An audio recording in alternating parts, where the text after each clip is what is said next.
پیراشکی از اون دست غذاییه که هم میشه برای ناهار و شام سرو کرد و هم برای تولد و میز عصرونه و مهمونی‌ها. بریم که با هم دیگه درستش کنیم. 2 تا پیاز نگینی خرد شده رو با 1-2 حب سیر توی یکم روغن تفتش میدیم.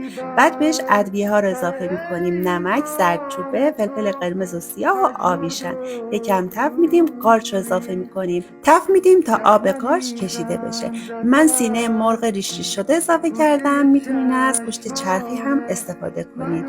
فلفل دلمه رنگی هم میریزیم، یه کوچولو تفت میدیم و تموم میذاریم کنار تا کامل خنک بشه. کامل که خنک شد پنیر پیتزا رو بهش اضافه میکنیم، با هم دیگه مخلوطش میکنیم و مواد میانی پیراشکی ما الان دیگه آماده است. دستور خمیر رو هم پست قبلی براتون گذاشتم، حتما ببینین. خمیر رو به این شکل باز کنیم و از مواد میانی داخل خمیر بذارین و به این شکل ببندینش.